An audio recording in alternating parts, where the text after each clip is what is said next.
जदि friends matric और plus two पर बीए डिप्लोमा इंजीनियरिंग किंबा मेडिकल करुछंती ताले फ्रेंड्स एलआईसी आपणक पई गोटे बढ़िया स्कीम लॉन्च करिछि जार नाम होछि LIC golden jubilee scholarship scheme. जदि फ्रेंड्स आपण हे योजना रे अप्लाई करंती ताले फ्रेंड्स आपणको 40,000 टंका पर्यंत छात्रवृत्ति मिलिबो। तो यही छात्रवृत्तिर बेनिफिट्स नेबा पई चाहुछंती ताले फ्रेंड्स आपणको पाखरे बहुत कम समय अछि। तो यही स्कॉलरशिप रो उद्देश्य कोन, किए किए अप्लाई करि परिबे, केते प्रकार स्कॉलरशिप अछि, केते टंका एवं केते दिन पर्यंत ए स्कॉलरशिप मिलिबो, केमिति अप्लाई करिवे एवं सबुठु महत्वपूर्ण कथा जे एही स्कीम रे अप्लाई करिवार लास्ट डेट कोन अछि सब किछि जानिबा एही वीडियो रे। खाली वीडियो को आपण शेष पर्यंत निहाती देखंतु। तो फ्रेंड्स एही एलआईसी गोल्डन जुबली रो मुख्य उद्देश्य होछि जे जो मेधावी छात्र पैसा पत्र रो असुविधा जगु आगो को पढ़ी पारो नाहंती सेमानको फाइनेंशियली सपोर्ट देबा अर्थ एही योजना सहाय्य रे सेमाने हायर एजुकेशन सहित भल रोजगार मध्य पाई पारिबे। एही स्कॉलरशिप समस्त प्रकार प्राइवेट एवं गवर्नमेंट स्कूल कॉलेज किंबा यूनिवर्सिटी रे पढुथिबा समस्त प्रकार छात्र छात्रंक पई उपलब्ध अटे। एही स्कीम फ्रेंड्स टेक्निकल एवं वोकेशनल कोर्स को मध्य कवर करिवो अर्थ National Council for Vocational Training रे आसुथिबा समस्त प्रकार आईटीआई छात्र मध्य एही स्कीम रे पात्र अटंती। यह छड़ा फ्रेंड्स प्लस टू पर इंटीग्रेटेड कोर्स रे एनरोलमेंट होइथिबा समस्त प्रकार छात्र छात्री मध्य पात्र अटंती।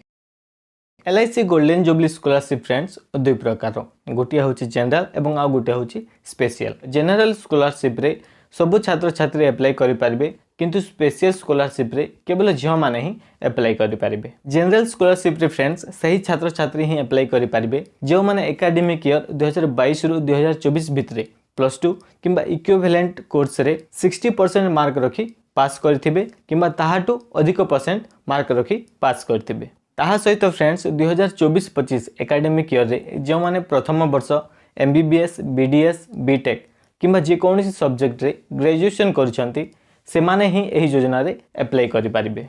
एहा छडा फ्रेंड्स जदि आपण जे कोनोसी कॉलेज रे इंटीग्रेटेड कोर्स किंबा जे कोनोसी गवर्नमेंट कॉलेज रे आईटीआई प्रोग्राम रे प्रथम वर्ष एडमिशन नै छंती ताले फ्रेंड्स आपण मध्य एही योजना रे अप्लाई करि परिबे। खाली मने रखिबे जे फ्रेंड्स आपनको फैमिली इनकम गोटे वर्ष रे 2.5 लाख रु अधिक न होइथिबो। मैट्रिक पर भी फ्रेंड्स आपण एही योजना रे अप्लाई करि परिबे। एही सेम प्रोसेस ही फॉलो करबा पड़िबो। एलआईसी रो स्पेशल स्कॉलरशिप खास झियो मानक पई ही डिजाइन करा जायछि। एही स्कॉलरशिप रे फ्रेंड्स जेउ झियो एकेडमिक ईयर 2022 रु 24 रे 60 मार्क किंबा ताहाटो अधिक परसेंट मार्क रखी मैट्रिक रे पास करिथिबो एवं से आगो को पढ़िबा पई एकेडमिक ईयर 2024-25 रे जे कोनोसी गवर्नमेंट संस्थान किंबा आईटीआई कॉलेज रो 2 वर्षीय प्रोग्राम जेमिति कि प्लस टू किंबा वोकेशनल किंबा डिप्लोमा कोर्स पई प्रथम वर्ष एडमिशन नै थिबो ताहले सही जियो एही स्कॉलरशिप योजना रे अप्लाई करि पारिबे। खाली मने रखिबे जे फ्रेंड्स आपनको परिवार रो एनुअल इनकम 2.5 लाख रु कम होइथिबा कथा। एही इनकम लिमिट रे फ्रेंड्स आपनको रिहाती मध्य दिया जिवो किंतु किछि कंडीशन अछि। कंडीशन यहा जे जदि आपण एमिति फैमिली रु बिलोंग्स करूछंती जो फैमिली रे परिवार सब दायित्व जने महिला रो से विधवा हिथांतु से अविवाहित हिथांतु किंबा जने मा भी हिथांतु एही क्षेत्र रे परिवार रो वार्षिक एनुअल इनकम 2.5 लाख जगह रे 4 लाख हे जिवो। जनरल स्कॉलरशिप रे फ्रेंड्स जो छात्र छात्री माने चयन होइथिबे से माने मेडिकल क्षेत्र रे उच्च शिक्षा हासिल करबा पई तांको वार्षिक 40,000 टंका छात्रवृत्ति दिया जिवो। एही पैसा तांको बैंक अकाउंट रे कोर्स चालुथिबा समय रे दुईटी किस्ती रे 20,000 टंका दिया जिवो। सेमिति फ्रेंड्स इंजीनियरिंग क्षेत्र रे पढुथिबा छात्र छात्री माने जदि जनरल स्कॉलरशिप रे चयन हुअन्ते ताले सेमानको वार्षिक 30,000 टंका छात्रवृत्ति दिया जिवो। एही छात्रवृत्ति सेमानको बैंक अकाउंट रे दुईटी किस्ती हिसाब रे 15,000 टंका मिलिबो। जदि फ्रेंड्स आपण जे कोनोसी सब्जेक्ट रे बीए करूछंती किंबा 5 वर्ष रो इंटीग्रेटेड कोर्स रे एडमिशन नै छंती ताहले जदि आपण जनरल स्कॉलरशिप रे चयन हुअन्ती ताहले फ्रेंड्स आपनको वार्षिक 20,000 टंका छात्रवृत्ति मिलिबो।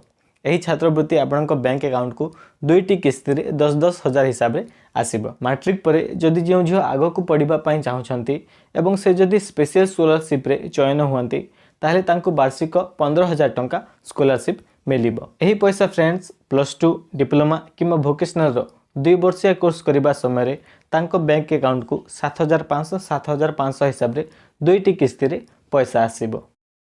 जदि फ्रेंड्स आपण एलआईसी रो गोल्डन जुबली स्कॉलरशिप योजना रो स्पेशल किंबा जनरल स्कॉलरशिप रे अप्लाई करबा पई चाहउछंती ताले फ्रेंड्स आपण एलआईसी रो ऑफिशियल वेबसाइट को विजिट करी मध्य अप्लाई करि पारिबे। खाली आपण ऑनलाइन माध्यम रे ही अप्लाई करि पारिबे, ऑफलाइन माध्यम रे अप्लाई करि पारिबे नहीं। मने रखिबे जे एही योजना रो अप्लाई करिबार लास्ट डेट होची 22 डिसेंबर 2024। तो फ्रेंड्स जल्दी जल्दी यही गोल्डन जुबली स्कॉलरशिप योजना रे अप्लाई करि नियंतु, काहे कि ना आपनक पाखरे बहुत कम समय बाकी अछि। तो आज ये वीडियो रे एतिक ही। जदि आपनक पई वीडियोटी हेल्पफुल अटे ताल फ्रेंड्स निहाती गोटे लाइक कर देबे। जदि आपण चैनल रे नवा अछंती ताले मो चैनल को सब्सक्राइब मध्य करि नेबे। जदि आपनक मन रे कोनोसी भी डाउट अछि ताल फ्रेंड्स आपनक पई कमेंट बॉक्स खोला अछि, निहाती कमेंट्स जणाइबे। तो देखा हेबा नेक्स्ट वीडियो रे। से पर्यंत stay financially secure. Thanks for watching.